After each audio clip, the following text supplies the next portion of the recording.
Alright, we in this bitch, man. Lights on, cameras on, real nigga in this bitch, man. Yo, episode 160, motherfucking 2. Hey, let's go and get right into it, man. I got a lot of shit to get off my chest. Welcome to Raw What's up, man? Hey, man, look, the grind on motherfucking me stop for a motherfucking me soul. Ain't no technical motherfucking me difficulties. Hold your boy back. I will get this episode out to the people. If you don't know what to do by now, fellas, drop your shoulders. Ladies, shake that ass. We in the fucking building, man. DJ, hit me! Fuck it up. Fuck it up. Fuck it up. Fuck it up. Gang. Gang. Gang. Gang. Fuck it up. Fuck it up. Fuck it up. Fuck it up. Yes, sir. What's poppin' with y'all, man? Welcome back to another motherfucking episode of the Thin Line Between Genius and Insanity podcast, hosted by yours truly, OG. Now fuck that, man. Spin that block, man. I'm feeling good, nigga. Okay, spin that block. Let them hating ass niggas know. Let them bad bitches know. I am the flyest, highest, coolest, smoothest motherfucking host of them all. OGHatch, who the fuck it is, man. What's up with the people? Nah, man, what's up with y'all? I'm over there looking good, feeling good, staying safe. It's a whole lot of shit going on. I'm church meditation each and every episode. I want to shout out to everybody around the world that's tapping and joining the conversation, man. I truly love and appreciate all the support, man. Let's keep building this empire brick by motherfucking brick. Tap in, get your merch, get your merch, get your merch. Hey, look, man.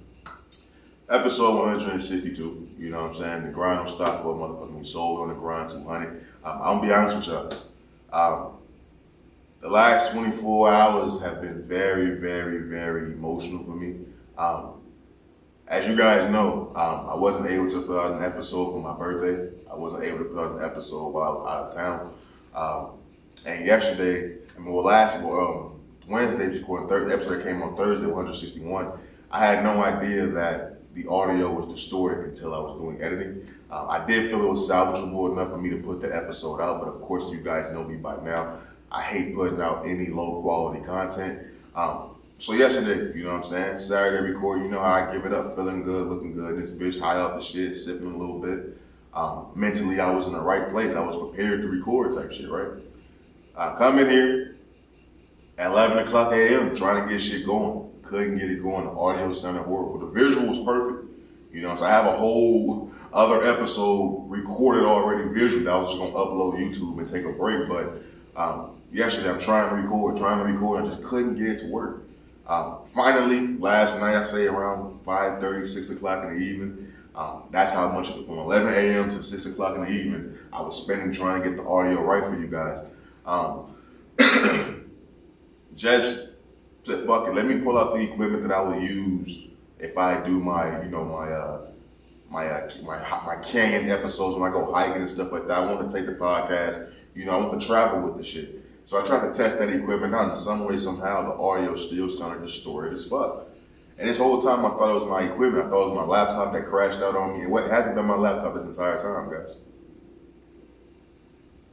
What I'm using right now to record is a different software basically the original software I was using to start this podcast journey off.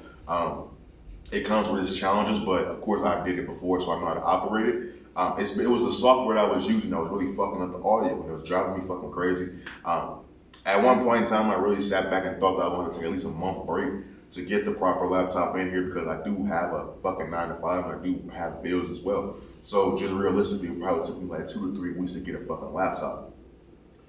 And the moment that I felt that I was taken away from this podcast, or the podcast was taken away from me, I instantly got depressed, bro. Wow. Like, no bullshit, I instantly got depressed.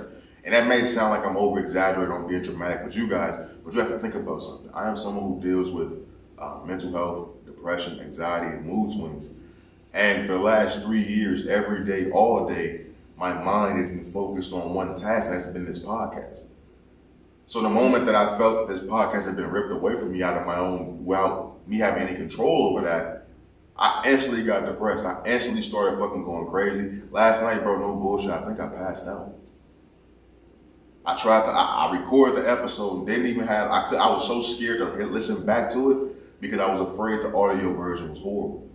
So I didn't even get to the editing portion of my recording process last night until around 11:30, 12 o'clock. I finally put it on. It sounded fucking horrible all the way through, distorted, some type of static noises going on. It was fucking horrible, fam. And I got so fucking emotional. My nigga, next thing I know, I'm waking up at fucking 4:30 in the morning. Everything's still on the couch. I'm all fucked up, bro. I honestly think I passed the fuck out. So yes, for the people watching this on YouTube at OGHatchTV, you see the back-to-back episodes with the mental health awareness hoodie. I tell you guys, I wear this hoodie when I'm sitting in that, yeah, shit going on behind the scenes, but like I tell you every time, the grind don't stop for a motherfucking soul. No matter how stressful it is for me, I will find a way to get you guys this fucking content. And just how it is now, episode 160 motherfucking 2. Let's go and get right into it. You know, it's last on the docket, as we always say. You know, what's sweeping and what's been being talked about in the news right now is this Jamie Foxx Instagram post situation, right? I'm gonna be honest with you. What this brought to light is we found out who they was. This entire time, they was the Jews. Like, I didn't know they was the Jews, okay? I didn't know that was a thing. You know, DJ Khaled could have just came out a long time ago and told us that they was the fucking Jews. He could have just told us that. So if you don't know what's going on with the Jamie Foxx situation, let me fill you in a little bit. Jamie Foxx put on his Instagram that on a post that said, they killed Jesus, what do you think they'll do to you? Fake love, fake friendship. That was the post.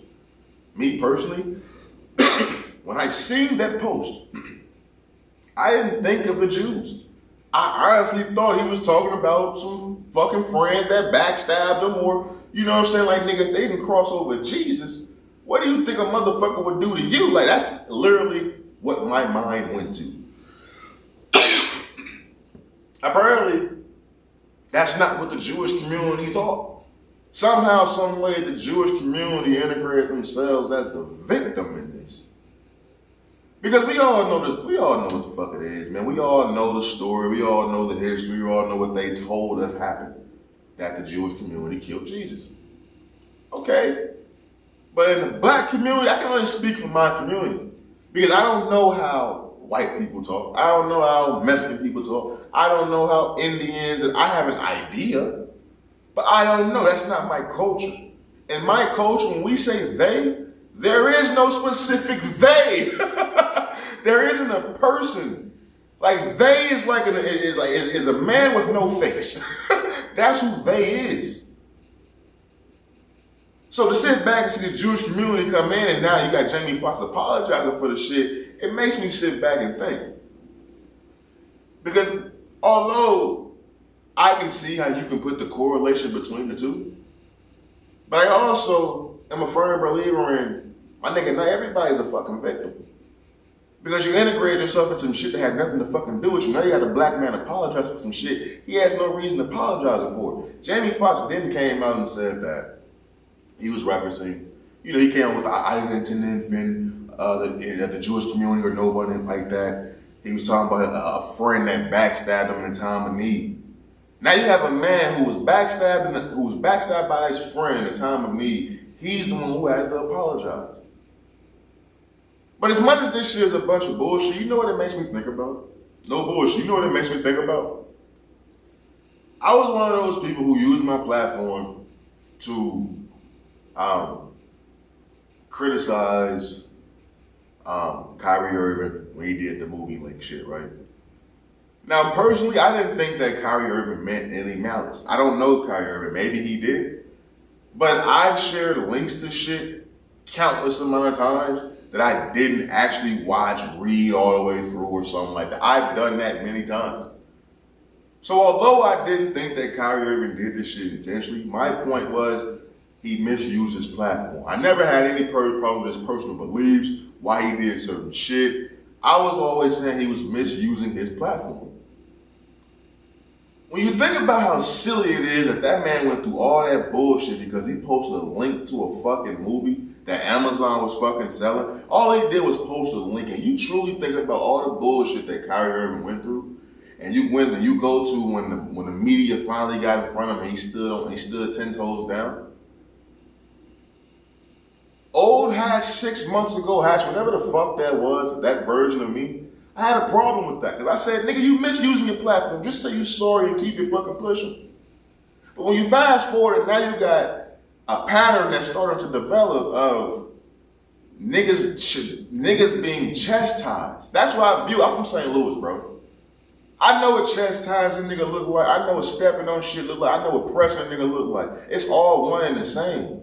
It's all one and the same. I know what that shit look like when I'm starting to see a pattern develop of the Jewish community chastise African American men. I'm starting to fucking see it. And when I'm one time, okay, I may let that slide. Because with the Kyrie Irving situation, there was a lot of things that went into the Kyrie Irving gumbo. It was the COVID vaccine. It was the nigga, you ain't with this shit since LeBron left, since you left LeBron. It was you telling niggas not to go to the bubble. It was the nigga, you ain't been there for fucking Brooklyn when you was supposed to. When Kevin Durant got hurt the first year, you said, I didn't come here to play without Kevin Durant, so you sat the fuck out. It was a whole lot of shit that went into that Kyrie Irving gumbo that had me feeling the way I felt. But this Jamie Foxx shit, one could say, yeah, Hash, you always somehow you idolize Jamie Foxx, so that's why you feel so strongly. No, what I see is a fucking pattern starting to develop. In what fucking world does a man have to apologize for him being a victim of a motherfucker betraying him? In what world is that? Does that make sense? I guess the same fucking world that a man can get chastised, lose his fucking Nike deal when Nike, that was one of Nike's best shoes, one of Nike's best basketball shoes. That man lost his sponsorship deal for posting a fucking link to a fucking movie. I guess that's the same fucking universe. It's really getting fucking ridiculous, B. You got Jennifer Aniston. We all know Jennifer Aniston. You know, Jennifer Aniston is one of the white women. You know what I'm saying? She liked the post. I'm assuming she read that post like we read that post. Fake fucking friends. If a nigga can cross over Jesus, what the fuck you think gonna do to little old me? What do you think he's gonna do? So I'm pretty sure Jennifer Aniston read that like we all read that. She likes the post. Now she gets drugged through the mud. What does she do? She did typical white woman behavior. I don't stand for any anti-Semitism, trying her best to distance herself away from Jamie Foxx. Bitch, just keep it real. I don't believe that's what he meant by that. I see how y'all can draw the correlation, but that's not what he meant. You could have easily said that. But by you taking the stance of you don't support any anti-Semitism and not taking the stance of that you don't believe Jamie Foxx believes that shit, you kind of trying to point the finger at him as well. This man, Jamie Foxx, just got through fighting for his life, man. Brain aneurysm, family went dead. You see how fast shit can turn on you, my nigga?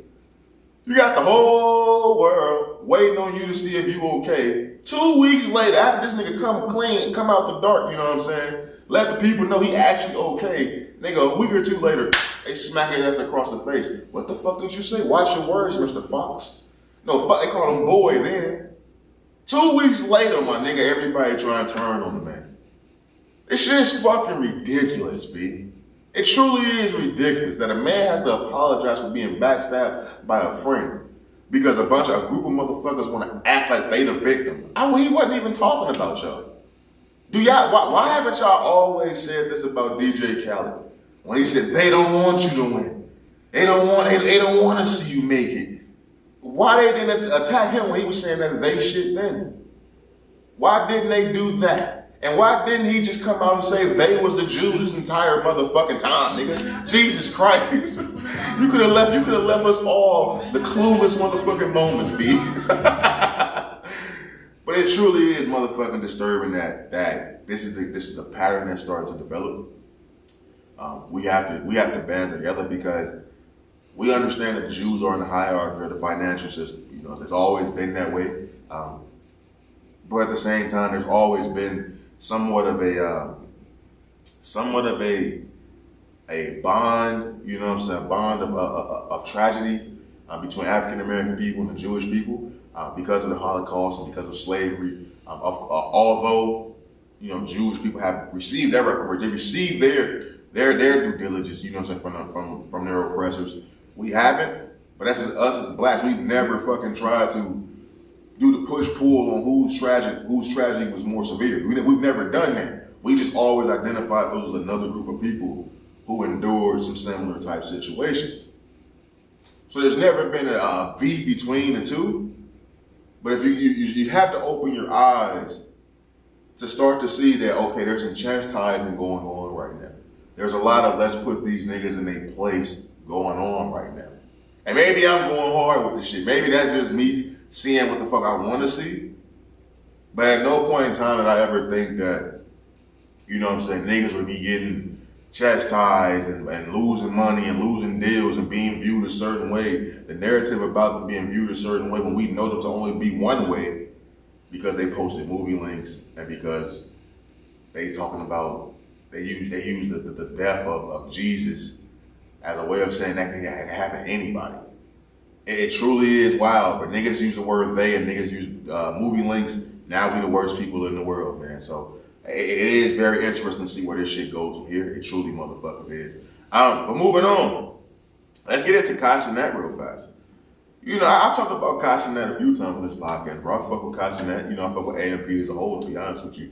I don't watch all their videos, but I do catch a few of their videos, and niggas is pretty entertaining, bro. I like to see a group of young black niggas doing what the fuck they gotta do to make it, you know what I'm saying? And it's not no ignorant shit. Whenever I see a group of niggas, they all rappers, they all trappers, they all scammers, it's like, come on, my nigga, all y'all niggas is doing this. None of you niggas looked at this shit and thought this shit was just stupid. None of you niggas wanted to do it the legit way. When you see what is like 6 of them niggas, you gotta salute that. 6 niggas getting millions, you know what I'm saying, off doing some shit that 10 years ago would have been viewed as lame as fuck. Them niggas did that shit, they stuck with that shit. Now they the big dogs. You got Cassinet getting signed for more money than NBA players. Reported really get 2 years, 85 million. Come on, my nigga, that's fucking nuts. That's nuts. Russell Westbrook just signed for 2 for 8. You tell me Kai just got literally 2 for 85? Come on, that's big money right there, my nigga. But Cassinet, he's in the news right now. Cassinet had got, you know what I'm saying, detained and released.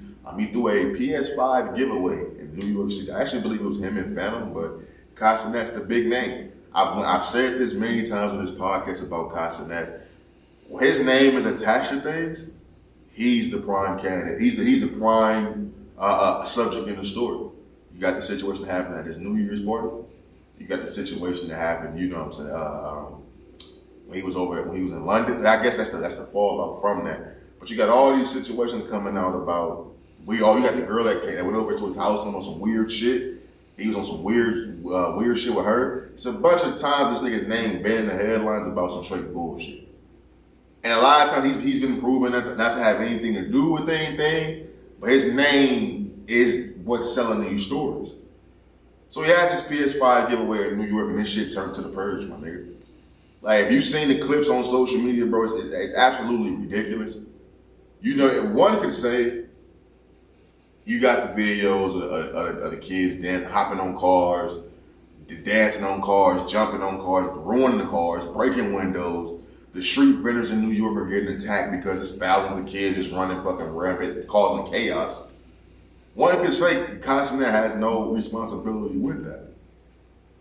And I'm gonna be honest with you. For a moment, I was right there with you. Because I'm like, how did a nigga get in trouble for the actions of others? And I hate to bring up, you know what I'm saying, the Astro World case because people died. But you know Travis Scott had to go to court for that shit, all type of, Travis Scott was being held accountable for that. He was being held accountable for the environment that he created with his stage setup, his music, all of that shit. Now, granted, charges have been dropped and he was released to all charges and stuff like that, Travis Scott was. But you understand why motherfuckers have to hold him responsible. You know, with this Cassinet situation, you start to see videos circulating Kai saving people from being trampled and, you know what I'm saying, carrying little kids and shit with asthma. Like, they got the videos up there, Kai trying to be a hero throughout this situation. But I'm gonna tell you why I say Cassinet should be held somewhat accountable. Not responsible for all the damage and shit, but he has to look in the fucking mirror. Because this is the case that you have to know when you just too fucking popping, my nigga.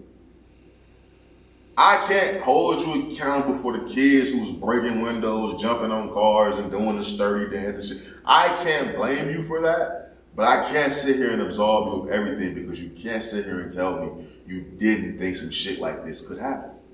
Not that it would, but that it could. And I'm gonna tell you why I say that, my man. You was in the Lil Uzi I Just Wanna Rock video, weren't you not? In said video, that's basically what it was, 1,000 motherfuckers on the block, storming, going crazy, dancing, having fun. And what happened? What happened, Kyle? The police came through and started pepper spraying niggas the fuck down. Shit got real. That's what happened. In New York. In New York, the same place you had this PS5 giveaway. I'm not saying you're a bad person for trying to give back to the community. I'm not saying you're a bad person for trying to give back to your supporters or your fans. Fuck no. I have dreams of doing said shit. I don't know how this could have played out any different. If you had it in a building, if you had this in a controlled environment, I don't know how this could have played any different because you have too many fucking people. Too many young motherfuckers going crazy. When you young, you're dumb. When you're young, you're dumb. Niggas want to go viral for anything. Niggas who's hopping on them cars dancing, they want to be seen. The niggas who's breaking the windows, they wanted to be seen. Anybody who did anything out there during that chaos-ass situation wanted to be seen. That's the era we're in, buddy. The WL stream community is fucking nuts. All them niggas that be in the Twitch chats and all, them niggas is nuts. So you brought all these niggas out. I can't hold you accountable for their actions, but I can't sit here and absolve you of your fucking stupid idea of doing this shit. Because you've seen firsthand what could really fucking happen. So it's nuts, man. It's a tricky situation to be in. You know what I'm saying? It's a case of popping way too hard. You gotta know when you popping way too much, you can't do certain shit. If you're gonna do some shit like this, if you can bring out the people that you can bring out the thousands of people, why not just put this shit in an amphitheater? Why not just have this shit in an amphitheater, rent out a motherfucking arena or something like that, have all your fans come through and do your PS5 giveaway like that, have a fucking costume that day or something like that, my nigga. But having thousands upon thousands of fucking hyped up ass kids running through the streets, come on, man. That's why they're trying to charge you inciting a riot. This is your event. This is your shit. All these motherfuckers wouldn't have been if it wasn't for you. You gotta start moving like you know who the fuck you are, bro.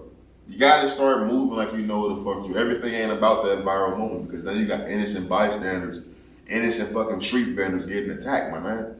It's innocent folks being attacked. It's innocent people's vehicles being damaged. It's innocent. It's city property being damaged in the name of Casanet. How many more times do we have to come on this podcast and report about the wild ass stories that's been attached to Casanet's name? It's all in 2023. We just got through the halfway point in 2023, my nigga, and you still getting attached to wild ass shit. I don't know, man. I don't know. I don't know what's wrong with these niggas, but I guess it is what it is type shit, right? I guess it is what the fuck it is, man. But moving on, man. And let's get into NBA Youngboy right fast. Hey, look, man. You know, NBA Youngboy is making news or is going viral right now for his strange relationship with I Love McCall. And I'm here to ask, is it really strange for a quote-unquote heterosexual man to do, you know what I'm saying, friendly shit with his gay friend? So you got these videos, you got the video going around. I guess the NBA Youngboy had been released from house arrest or something like that. He's been allowed to go places. First thing he did was call I Love McCall and they went and get an ice cream. Wow. Me personally, I've never went and got ice cream with any of my niggas. I'm gonna be honest with you. Like, even when I was little, and niggas was going to Dairy Queen together, like we was getting the wraps and shit, like we was getting burgers and shit, like I ain't even get the ice cream with them niggas, bro. Like going on an ice cream date with a nigga that's gay is crazy. Cause going on an ice cream date with a straight nigga is even wild, but a nigga that you know for sure is gay and like penis, going on an ice cream date with him, Okay. Whatever floats your boat, my man. NBA Youngboy's also, he has this stud-like ponytail. He had a nail polish bottle tattooed on him. He getting his nails painted. Him and I Love McCoy taking some wild-ass pictures. It's a picture where NBA Youngboy's adjusting I Love McCoy's hoodie strings. Like, I'm be honest with you. I'm be honest, bro. I've worn so many hoodies. I've been around niggas who's worn so many hoodies. I've never in my life, my nigga. Let me tell you. Let me get close up. I've never in my life adjusted a man's hoodie. I've never in my life adjusted a nigga's collar. I got homeboy. I've never looked at them niggas. Unless it's a fucking bow tie, it's like you're wearing or something, my nigga. And I'm trying to like make sure you straight before you walk out there. I'm not adjusting shit around your neck. My hands is not coming towards your face, buddy, unless you're getting some fucking knuckle sandwiches. You feel me? I don't understand the actions of this young man. Because I already told you how I felt about NBA Youngboy. I told you I felt NBA Youngboy was gay. I'm not saying like NBA Youngboy's not a talented artist. I'm not saying that NBA Youngboy's not a quote-unquote gangster. I told y'all my theory already. The niggas who are overly aggressive, like just overly trying to act like they thugs, the niggas who got the hella kids by hella different, them niggas be gay, bro. Like my theory has stood the test of time. Every time I pointed at a nigga who was overly gangster, who was using the cover up of having all these fucking kids, them niggas was always secretly gay. I've never been wrong so far in my life. And I honestly have the thought process that NBA Youngboy is fucking gay. I have the same thought process about Young Thug. To me, I view them niggas the same exact way. I just listen to business is business. I don't have a problem with these niggas being gay. My whole thing is just admit who the fuck you are. Because everything I've ever seen from NBA Youngboy, there's nothing about that's happened in the last 2 weeks. His activities with I Love McCoy, this ain't nothing new to me. I've been to him and I Love McCoy and been cool. DJ Academics dropped that bomb hellas ago to him and the NBA Youngboy and I Love McCoy was like best friends. So him hanging on I Love McCoy doesn't make him gay to me. But it started to make him gay to y'all. Y'all started looking at him hanging with a gay nigga thinking that he's gay now. So my question is this. Well, my personal feelings aside about NBA Youngboy, is it gay for another man to go on an ice cream date with a gay man? Wow. Is it gay for another man to adjust another man's hoodie strings? Wow. Is it gay for a man to be riding a car with a known gay man listening to Taylor Swift? Wow. Is it gay for a heterosexual man to make music with a gay man? Wow. Are these things gay? Because if these things are gay, then okay, NBA Youngboy is gay. But at the same damn time, in 2023, bro, look, man, it's a lot of gender fluid shit going on, man. If y'all niggas didn't think the man was gay when he was painting his nails, why you think he gay now? Because he eating ice cream with a nigga. If y'all didn't think the nigga was gay when he was painting his face and he was hugged up on his niggas in every music video, it's only 2 inches away from his dick and they waistline. If y'all didn't think he was gay when he was doing that shit, why y'all think the man gay because he getting ice cream with a nigga? Why y'all think he gay now because he taking pictures with the nigga? But y'all didn't think the nigga was gay when he was doing the whole, you know what I'm saying, on the ground talking about killing niggas. Y'all didn't say he was gay when he had the fucking stud-like ponytail. Why is it gay when a nigga just be cool with a gay nigga? I honestly want to know that. Because if I just seen a nigga, he just had a gay nigga he was cool with, I wouldn't automatically assume he was gay. I wouldn't do that. I've been around gay people my whole entire life. I have family members who are straight gay, my nigga. I'm a straight gay with a straight beat your ass. I have people who've been bisexual in my family. I've been around gay people, fam. So I wouldn't assume that a nigga being cool with a nigga is gay. But all the things that NBA Youngboy has done since he's been famous, y'all just ignored that shit because of what? Because y'all thought he was a gangster? Y'all don't think gangsters is gay? The nigga Young Thug literally was wearing dresses. Young Thug was saying he was smoking on dicks, bro. What straight niggas ever said that in the history of niggas? In the history of human beings, what heterosexual man before Young Thug came around was saying they was smoking dicks? You can't even make that make sense. Same nigga wearing dresses. But y'all act like the niggas ain't gay because of what? They got hella kids and they what, gangsters? Okay. But I just want to know, is it weird? That's my question to all the friends of the show. Is the I Love McConan and NBA YoungBoy friendship weird? And why is it weird? Is it weird because I Love McConan is gay? Or do you actually think NBA YoungBoy is gay? Because that's the only way it can be viewed as weird to me, is if NBA YoungBoy is actually fucking gay and he's in the closet. That's when the shit becomes weird. But if a nigga's just being cool with a gay nigga, hanging with a gay nigga, maybe I Love McConan just like ice cream. Maybe it's a bomb ass Baskin Robbins down the street from NBA YoungBoy's house. Hey nigga, I know you like, you know what I'm saying, mint chocolate chip, let's slide type shit. Maybe that's how them niggas talk to each other. I don't fucking know. But I think it's very hilarious that you niggas have ignored all the gay shit that NBA YoungBoy has done on camera. I'm talking about all the gay shit. I ain't never stood in between a nigga's legs. I'm sorry, I've never done it. I wrestled and I've never been in gay fucking positions. NBA YoungBoy stand next to niggas in between their legs. He kiss niggas on the cheeks. He paint his fingernails. You know what I'm saying? He dance close to niggas. He get a twerk on niggas. And you niggas ignored it. Them Louisiana niggas is different, man. They really motherfucking is. But moving on. And let's get into Terrence Crawford right fast. Look, man, I talked about Terrence Crawford on the last episode. You know what I'm saying? He really fucked up a lot of shit I had going. I was going to talk a lot of big shit. Earl Spence would have won that fight.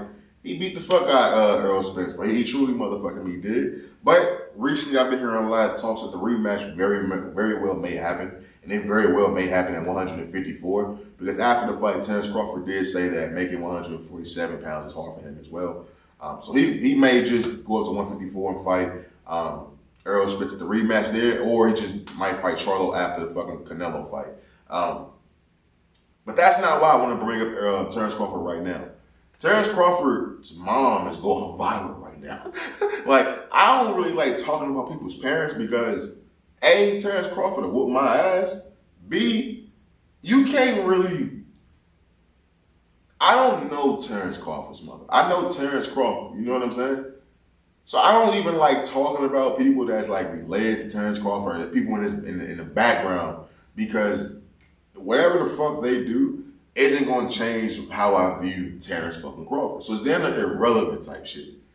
But the reason why I want to bring this up is because she's going viral because there was a clip she did, an interview she did. I don't know, it was some type of boxing shit, I'm pretty sure it was. When she was talking about how she was raising Terrence Crawford. And I want to play this for y'all because behind every great person is a tragic motherfucking event.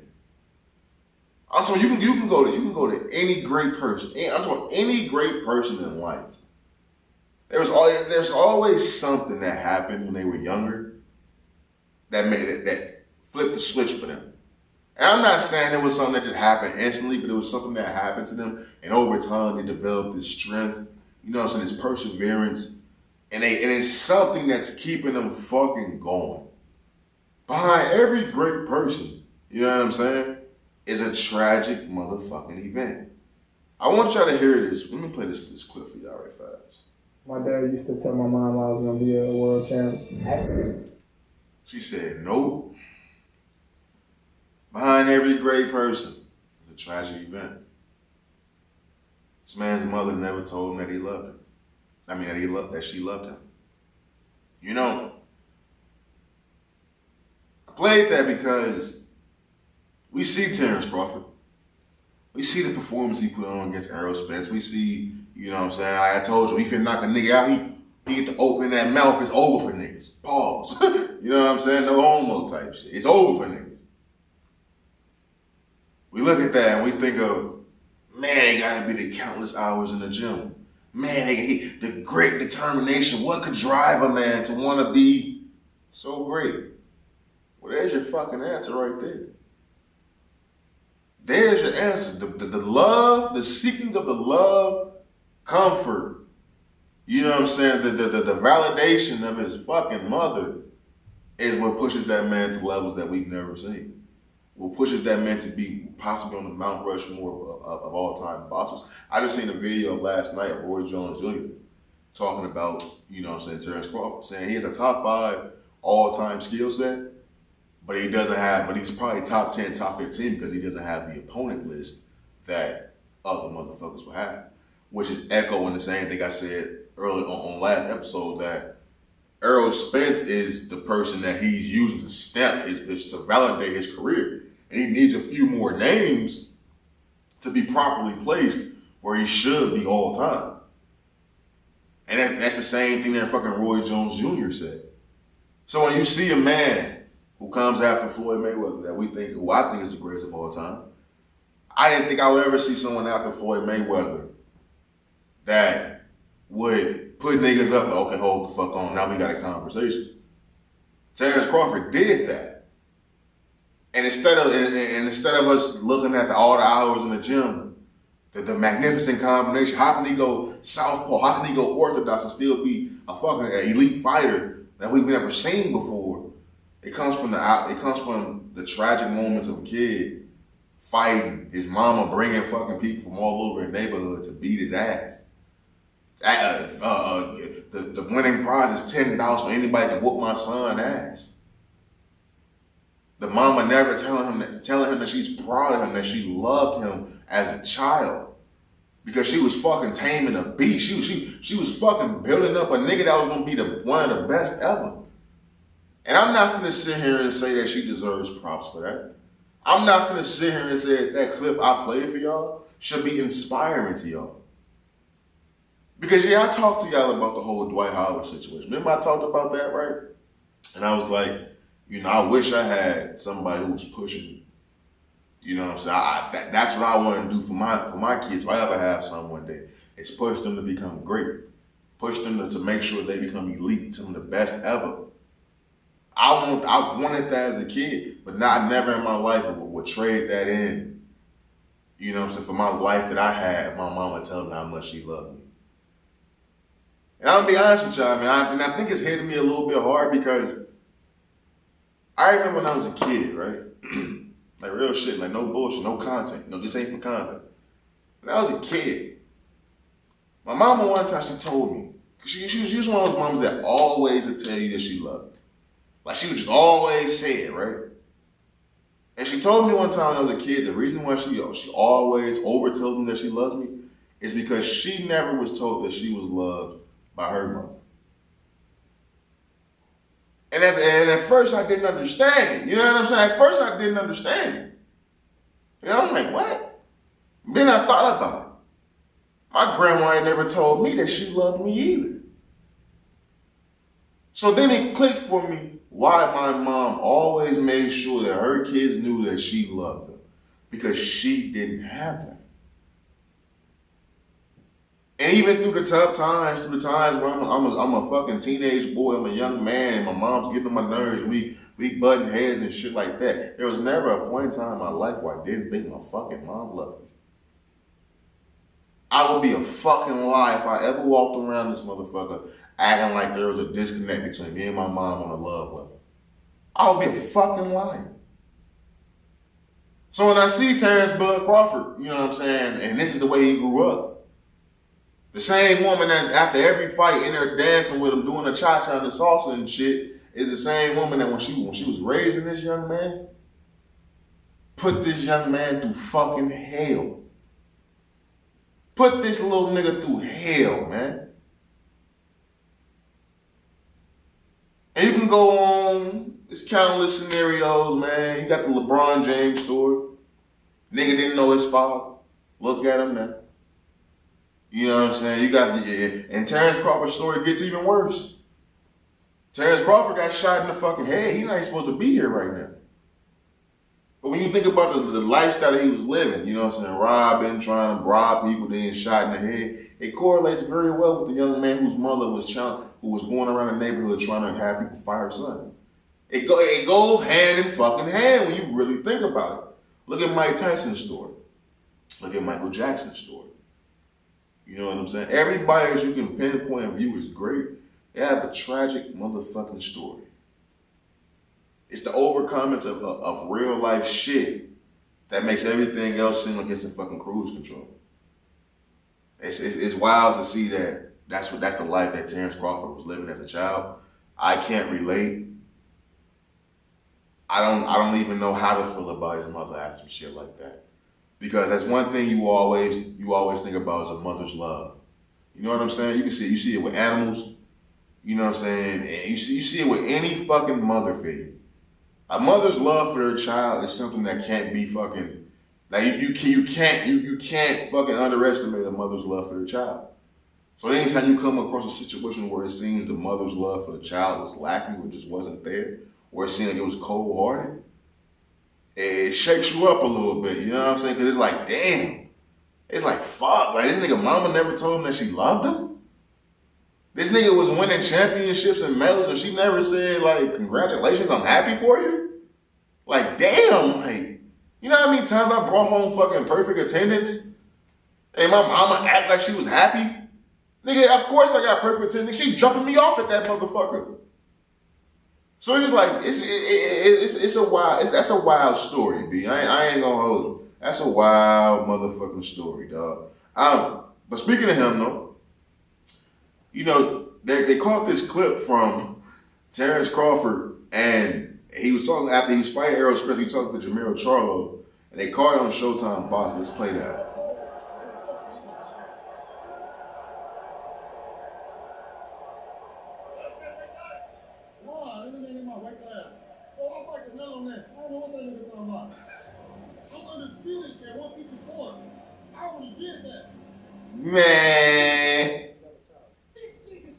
Man. That's all I hear when that nigga Jermell Charlo talking, man. This nigga scared. Play that shit again.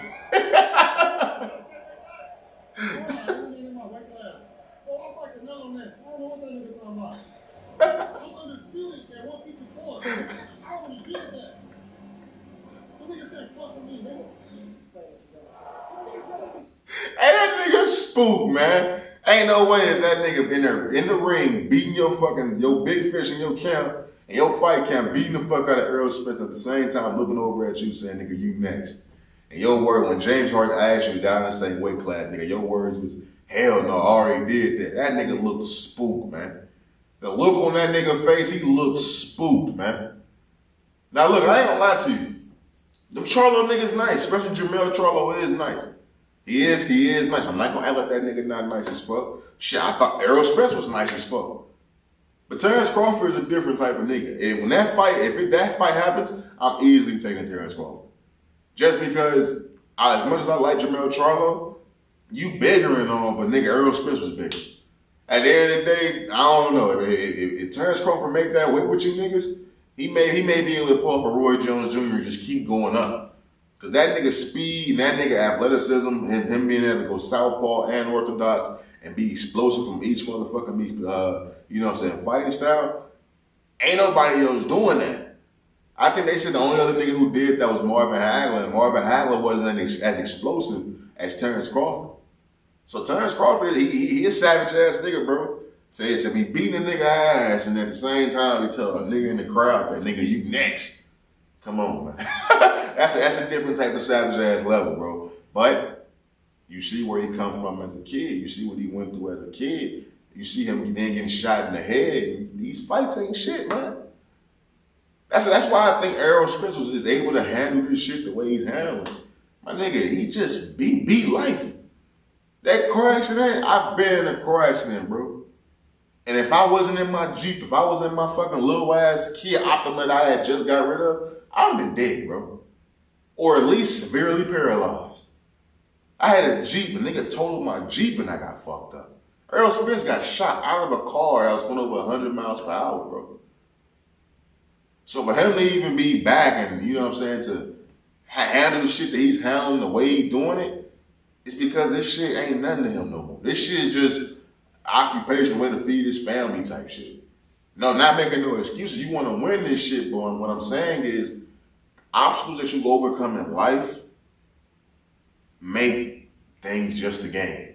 A lot of times there's people who never been through shit that was life-changing, was life-altering.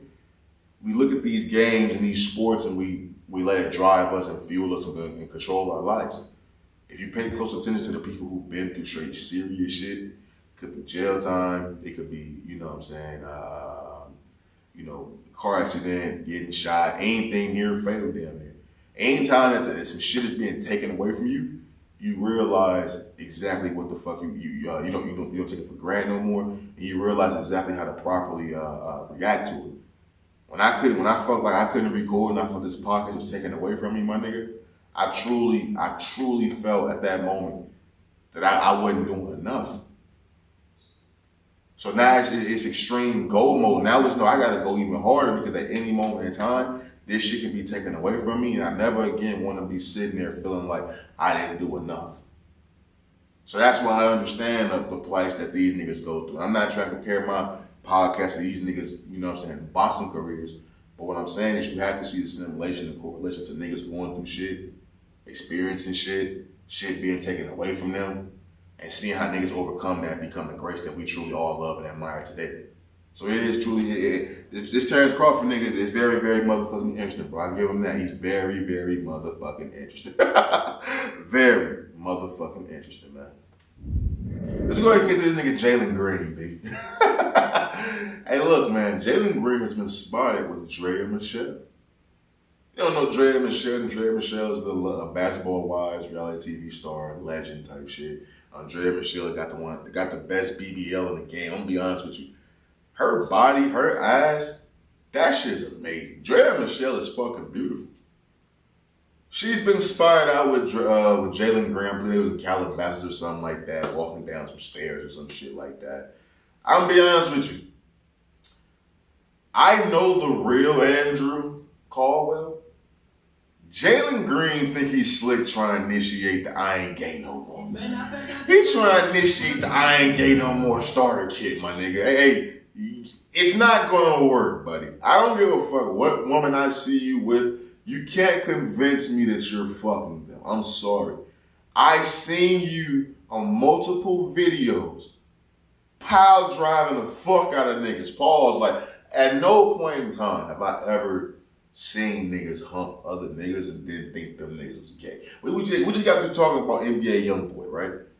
How can I sit there and think a nigga, you know what I'm saying, doing all the shit that he was doing, standing between niggas' legs, dancing on close to niggas, painting his fingernails and all that shit. How can I look at that young man and think he's gay and not look at the nigga who I seen on video showing his homie his stroke game on another nigga and not think he's gay? I don't give a fuck what woman I see you with.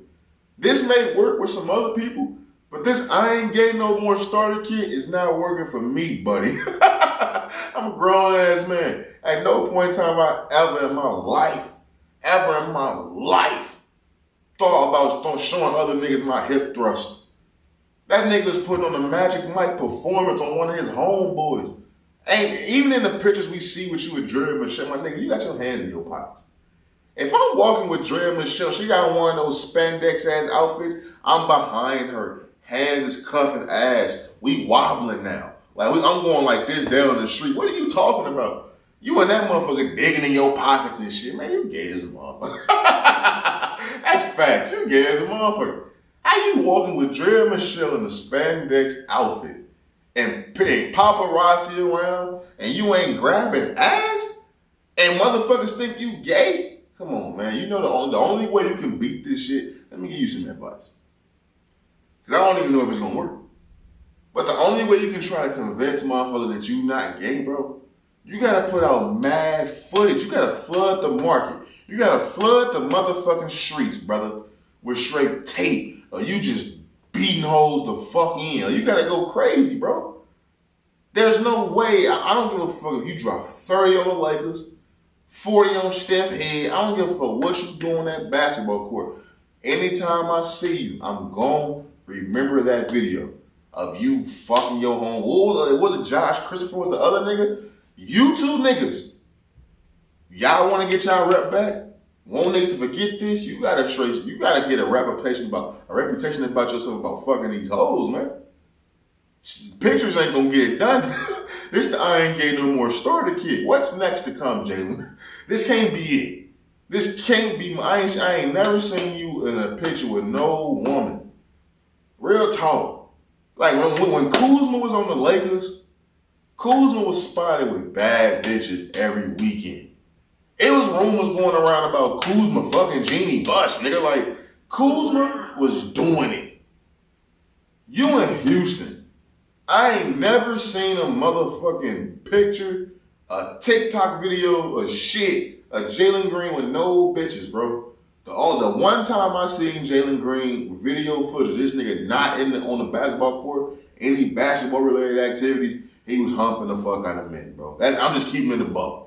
You need to fight fire with fire. You need to put 4K evidence out there. You getting some pussy, brother. You better pull a Jamal Murray. I'm sorry. You better post that shit on your IG live or something, my nigga. Because right now, I ain't gonna lie, the streets I don't know. You ain't tricking me. And until I see you fucking drill, that picture don't mean shit to me, my boy. Real talk. Moving on. Yo. I love black people, bro. Yo, so it's this story right now that's going viral right now as I'm recording. At the riverfront, there was a group of white people who were seen on video jumping a black employee of the riverfront. And as they're jumping this black employee, other employees of the riverfront, black employees, run over there to save the black employee from getting jumped from all these white folks. Now, there's so many videos of this shit, and you see niggas swimming across the fucking riverfront to come help him. They beat the fuck out these white people, bro. Like, I'm gonna turn this shit down. They beating the fuck out these white folks, bro. And I'm gonna be honest with you, I'm all for it. When you see this video, these white people had no business jumping this man. And I've always been one of these people, bro. It don't even matter if I know you type shit. If I see you getting jumped, I'm gonna come over there and at least try to break it up. Just because I don't want to see nobody get jumped. I'm not gonna say I'm gonna throw some hands for you. I ain't finna swing for you, none of that shit. I'm gonna at least try to stop you from getting your ass kicked type shit, right? So when I see these videos of this and you see all these people coming to help this man, it's beautiful to see that you see all these black people and all the shit they went through to come help this man. Like I said, you got video footage of a nigga swimming across the goddamn river to come save this nigga, bro. Oh shit, it's another fight. So it's even more fights. He gouged this nigga eyes out. There's a fucking civil war down there. Damn. These old niggas too. Damn. They throwing chairs at these white folks. They beating this white man ass with this shit. Look, man. Them white folks fucked around and found out, bro. Them white folks fucked around and found out, man. Real talk, like, I'm not for violence, bro, to be honest with you. Last time I even had a fight was like in 2013, 2014, bro. Like, I'm not for that shit. You know what I'm saying? But I am for people to defend themselves. I am people standing up for people that's defenseless. When all this started because a group of white people wanted to jump a black man, and then you can't tell black people that stand by watching not to come over there and whoop y'all ass. There is no, now you're the victim. No, you are still the aggressor. Once you aggressive and you started this shit, you just got your ass whooped. But I love my people. You know, SummerSlam just went down. It's in the midst of SummerSlam weekend, so look, it fits, right? I just love my people, man. That video, as much as, you know, I hate to see it because it's gonna get spun around because once black people start winning fights, it just looks bad. Like, I'll be honest with you, it don't matter at no point. Have you ever just seen white people fight? The white person that's winning, it don't really look that crazy. It's like, oh yeah, he won the fight. Okay. When black people start to win the fight, blood start coming out. Like, it be all types of shit. We just naturally just go harder in these fights. And on these videos, we whooping the fuck out these white people. Like I said, it's like an old man picked up the chair and started hitting the white man in the head like 5 times, my nigga. It's going to get spun around, you know what I'm saying? It's going to get spun around. There will be charges filed, obviously. It will be spun around to where the black people probably the aggressors, because on videotape, they're the ones winning the fight. But what initiated all this was them coming to the defense of one of their own. But that won't be the headline. That will be the headline for me. For the people that look like me, talk like me, think like me on Twitter and social media and all that shit. But I'm pretty sure y'all have a fucked up idea how this is gonna play out. I love my people, man. I love my fucking people. You know, last night I'm coming home. I'm coming home last night. You know what I'm saying? As I'm coming into I'm in my apartment. I'm pulling in and shit. It was some Mexican niggas squabbling right there. It's like fucking 1 o'clock in the morning. It was a little nigga and a fat nigga getting to it, getting active, nigga. I stopped for about 20 seconds, washed it. As soon as them niggas got a little close to my car, I peeled off like Batman. I say this to say, bro, everybody's not playing with you. Everybody's not gonna sit back and let shit take place anymore. We've seen countless videos of, you know, the George Floyd, you know, the Derek Chauvin incident, the Eric Gardner situation. So many times where black people are being caught on camera, being beat, strangled to death, choked to death, knee on neck type shit. And we've seen countless times of people, you know, on the outskirts that look like that same person that's getting fucked up on the ground, standing there, you know, in shock, got their phones out recording. It's a beautiful moment to see that we took a time machine back to 15, 20 years ago to where niggas took action. Where niggas wasn't standing there with their phones out trying to go viral, get that viral TikTok moment, get that Instagram live moment, where niggas said, no, fuck that. You got niggas who jumped in the fucking river, swam across the fucking river, my nigga, jumped out the river and started laying hands on niggas to help save this man. That's what the fuck just went down. So at moments like that, bro, even though I'm not with the violence, I love my people. You love to fucking see it. It ain't got nothing to do with it being against white folks. It got something to do with an innocent person being fucking taken advantage of, being jumped, being physically assaulted, and people coming to the aid of that person. But that's truly what it's all about. And even though it turned into a black versus white thing, man, it is what it is. Hopefully that nobody got seriously damaged, seriously hurt in that situation, but you fuck around and you find out, man. That's truly how that shit goes. Before we get the fuck out of here, is there anything else I want to talk about, man? Oh, we gotta get into this nigga Bobby Shmurda right fast, bro. I don't know, look. I've told y'all countless times, bro, ever since Bobby Shmurda got out of prison, he's been weird. Now, before prison, he was one of those eccentric, happy, you know what I'm saying? You know, niggas who was always smiling and dancing and all that shit. But since he got out of jail, bro, he's been a little OD with the shit. There's a video of Bobby Shmurda. Where is he at? In Paris? Is he in Paris with this shit? Yes, he's in Paris. And this is one of the gayest things I've probably seen in a minute. I don't know why Bobby Shmurda's popping champagne in front of the Eiffel Tower in Paris. But he's on a white man's shoulder. Like he's being carried like a bride, bro. I've never seen a man be carried like this. Like my nigga, I'm like, damn, a man has Bobby Shmurda on his shoulder. And he's bouncing up and down while Bobby Shmurda pops the champagne. This is an old white man. I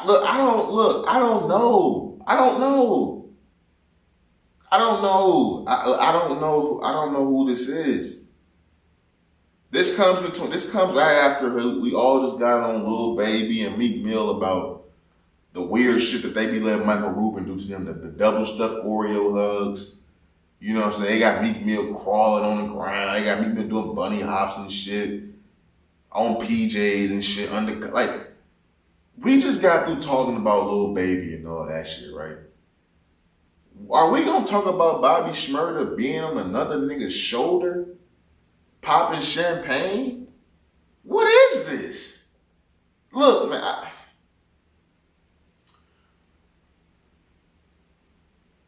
I have to accept. I have to accept. You know what I'm saying? That everybody don't operate how I operate. The shit that I find weird, other people won't find weird in 2023. It has nothing to do with him being a quote unquote gangster rapper. It ain't got nothing to do with hip hop. As a man, how can you feel comfortable with another man? If you was on stage performing, because I've seen that many times, when niggas on stage performing at concerts, and they got in the crowd, and they like on the barricade and shit, and security get behind them, and they got like pushing them up against them, or got them on their shoulders or something like that.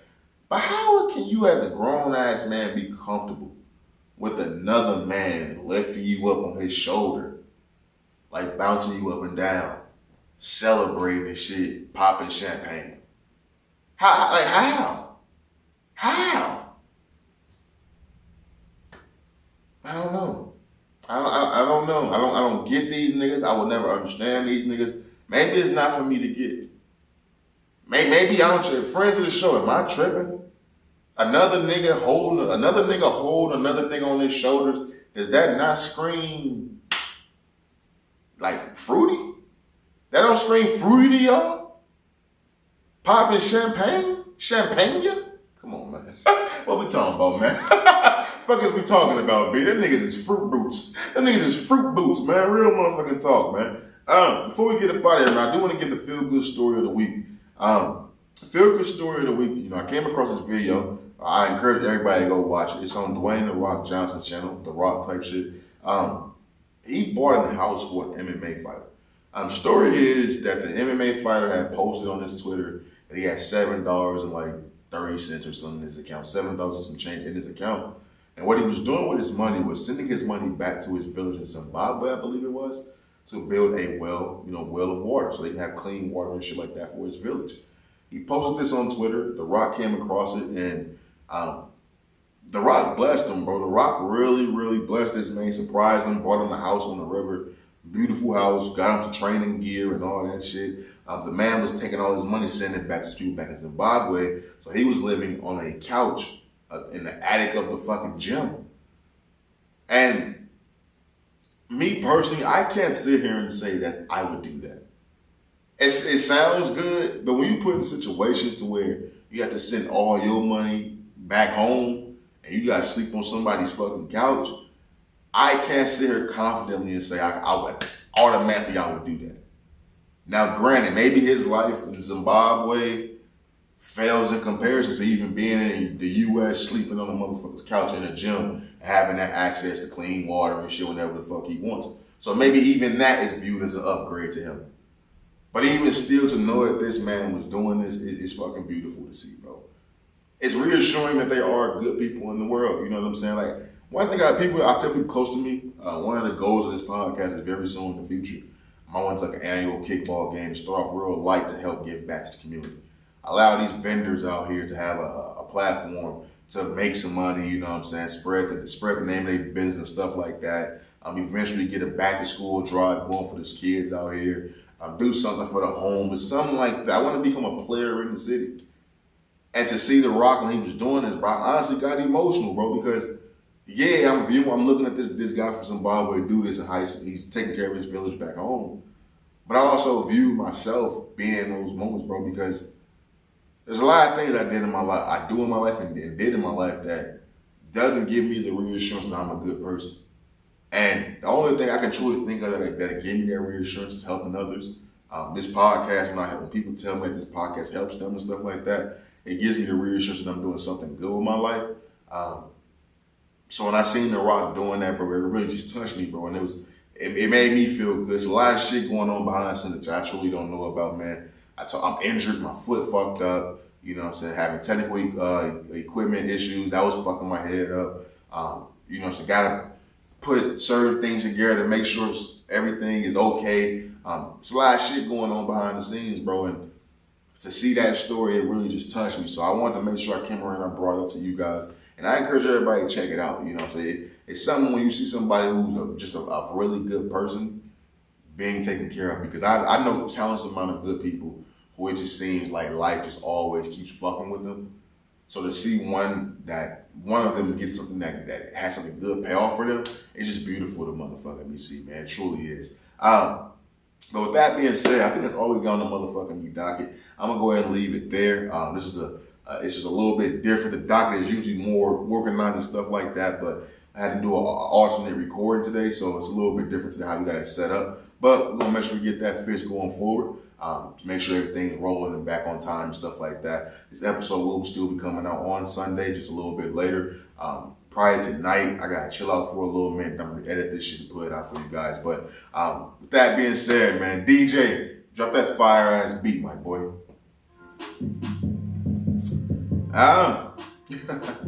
Fire ass episode. I'm happy with this one. I ain't gonna lie to you. But you know I give it up on this side, man. It's all love these ways.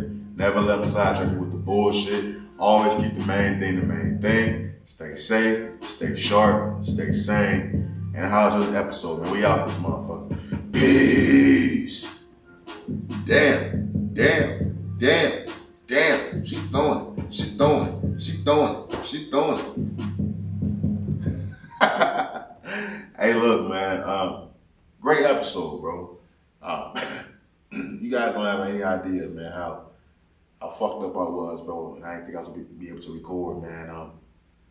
I don't know if I tell you this enough, but I love y'all, man. Like this shit every day for the last 3 years. With my mood swings, depression, anxiety, all that shit, bro. This podcast has been the one thing that's been getting me through all that shit. I even stopped going to my own therapist because this podcast was helping me get through all of my shit. Me helping other people, me talking to other people, me networking and stuff like that, man. Like, this podcast has really done a lot for me, bro. Like, and the moment I felt like it was taken away from me, like, I instantly was depressed, bro. Like, I still ain't in recovery. Like, until I edit this shit back and press publish, like, I'm not even gonna feel back to my normal self because my whole routine is off. You know, my whole routine is off. And I'm a creature of habit, I'm a creature of routine, I'm a creature of all that shit, man. Y'all just don't understand, bro. Like, I'm trying not to even get emotional, bro, because I didn't cry so many times, bro. Like, I listened to some songs, and songs where artists was talking about things being taken away from them and what they would do without certain things, bro. Like, that shit was hitting me, bro, and I was really just getting fucked up, man. And I say all that to say, man, I didn't give up. You know what I'm saying? Like, I tried all yesterday, record. I got at least 3 episodes already recorded. Same episode, re-recorded 3 different times yesterday to get it out to you guys, and none of them fucking worked. And then I just kept going. I just kept thinking of ways I can get this shit out.